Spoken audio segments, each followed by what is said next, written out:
Hello everyone. So guys, फिर से हमने कॉल साइड का ही ट्रेड लिया है और जैसा कि मैंने आपसे कहा था कि मैं यहाँ पे केवल बाइंग साइड का ही सेटअप आइडेंटिफाई करूँगा, मार्केट में चाहे जो भी हो जाए। तो गाइस अभी आप देख सकते हो यहाँ पे हमारे टारगेट के आसपास आ गया है मार्केट, और आप यहाँ पे देख सकते हो किस तरीके से यहाँ पे हमारा प्रॉफिट चल रहा है 3000 के आसपास, 2500 से 3000 के आसपास, और 130 पे हमारी बाइंग है। और एस एल है 120 का, यानी कि पिछली बार जो एस एल लिया था हमने कितने का लिया था, 12 पॉइंट का। इस बार एस एल 10 ही पॉइंट का है, लेकिन टारगेट हम लोग यहाँ पे 150 के ऊपर ही रखेंगे गाइस, ठीक है। और हमारा व्यू सेलिंग का 1% भी नहीं है, मतलब अगर यहाँ पे मेरा फिर से भी ऐसा लेट होता है तो मुझे कोई दिक्कत नहीं है, ठीक है। लेकिन मैं यहाँ पे क्या नहीं करना चाहूँगा, यहाँ पे मैं सेलिंग नहीं करना चाहूँगा, केवल बाइंग का ही ट्रेड आइडेंटिफाई करूँगा। और इसी में हम टारगेट, या तो टारगेट लेके जाएंगे या एसएल लेके जाएंगे। तो हमारा कितना टोटल लॉस होगा आज के दिन, ये लास्ट ट्रेड है मेरा, ठीक है। तो इसमें हमारा 10 पॉइंट का एसएल मतलब 1500, इसमें 1800 उसमें, तो हमारा यहाँ पे 3500 के आसपास हमारा यहाँ पे एसएल रहने वाला है, ठीक है ना।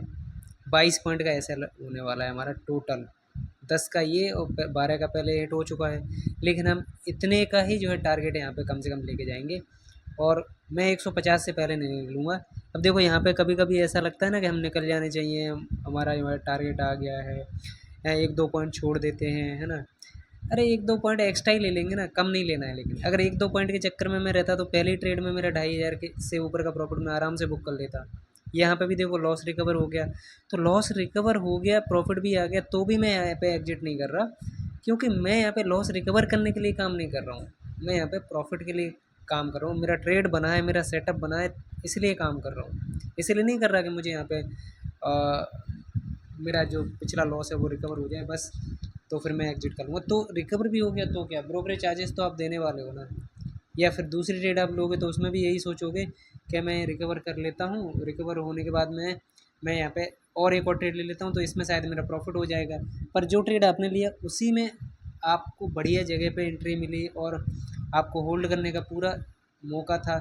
अगर आप होल्ड कर पाते तो प्रॉफिट बना पाते, नहीं कर पाए तो आप यहाँ पे पहले ही निकल गए टारगेट से, है ना। तो टारगेट से पहले नहीं निकलना है। अब देखो 145 से 144, फिर से 150 के आसपास से फिर नीचे आ गया। तो ये मार्केट ऐसे ही करता है ना। ये आपके पूरे स्किल को टेस्ट करेगा, आपके अंदर कितना कॉन्फिडेंस है, कितना आपके अंदर, है ना, डिसिप्लिन है, कितना आप इमोशनली स्ट्रांग हो। कमज़ोर होगा ना तो निकाल के बाहर फेंक देगा। अगर आप इमोशनली स्ट्रांग नहीं है ना तो पैसा नहीं बना सकते गाइस। ये देखो फिर से कहाँ आ गया अभी, मतलब 140 के भी नीचे आ गया था एक बार, तो ये है ना, ऐसे ही चलता है मार्केट, और इसी में तो मज़ा है गाइस, है ना। तो उम्मीद तो यही है कि इसमें टारगेट आना चाहिए, ठीक है। नहीं भी आता है तो भी कोई दिक्कत नहीं है। 22 पॉइंट का एसएल कोई बड़ी चीज़ नहीं है ना हमारे लिए। 50-50 अगर मोमेंटम ही नहीं हो रहा है मार्केट में तो क्या करें, छोटे मोटे मोमेंटम के चक्कर में यहाँ पे सारी चीज़ें हो रही है गाइस, ठीक है ना। तो बस ऐसे में तो छोटा मोटा प्रॉफिट बन जाए, छोटे मोटे लॉसेस हो जाए, वही बहुत है। चलो मैं एग्जिट कर लेता हूँ यार, चलो एग्जिट कर लिया है। कहाँ पे बुक हुआ जरा देख लेते हैं। तो गाइस देख सकते हो यहाँ पे बुक हो चुका है।